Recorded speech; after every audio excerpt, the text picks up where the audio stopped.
पुणे जिले की सासवड़ पुलिस ने मकोका व नाबालिग लड़की से दुष्कर्म मामले में पिछले 3 महीने से फरार चल रहे आरोपी को हथकड़ी पहना दी है। पिछले 3 महीने से पुलिस को चकमा दे रहे इस हाई प्रोफाइल क्रिमिनल को सासवड़ पुलिस ने बहुत ही सावधानी से जाल बिछाकर गिरफ्तार किया।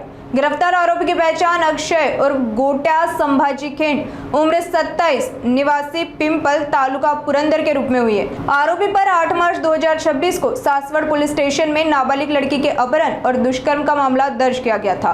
मामला दर्ज होने के बाद आरोपी लगातार पुलिस से बचता रहा और अलग अलग स्थानों पर अपनी लोकेशन बदलता रहा। आखिरकार पुलिस ने गुप्त जानकारी के आधार पर जाल बिछाकर इस हाई प्रोफाइल अपराधी को गिरफ्तार किया। इस मामले में आगे की गहन जांच जारी है। सासवड पोलीस स्टेशन येथे 8 मार्च 2026 रोजी एक 92/2026 BNS कलम 137 2 64 पोक्सो अशा कलमांवर एक गुन्हा दाखल होता।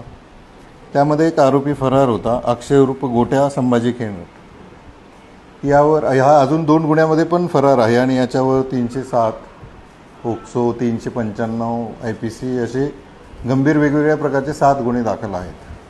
हा आरोपी जो आहे याच्यावर मोका अंतर्गत सुद्धा गुन्हे दाखल आहेत। मागील 3 महिन्यापासून हा फरार होता।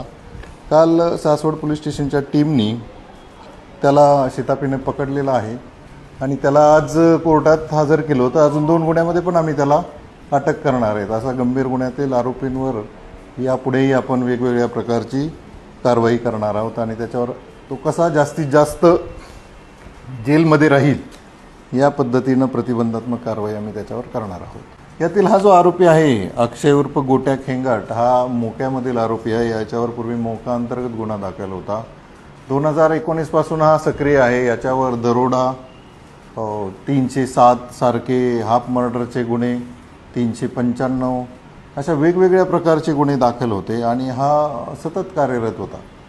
याच्यामध्ये आमच्या सासवड पोलीस स्टेशनचे PSI गोडसे यांच्याकडे हा तपास आहे, परंतु या आरोपीला WPSI जे आहेत अर्चना पाटील त्यांच्यासोबतचे आमचे police constable Londhe, police constable Shinde आणि पोलीस हवालदार किवळे यांच्या पथकाने काल शिताफीनं ताब्यात गेलेला आहे। ॲक्च्युली तो त्याच्यावर मागावर असताना तो उसामध्ये पळून गेलेला होता, परंतु त्याला कॉर्डन करून ताब्यात घेतलेला आहे।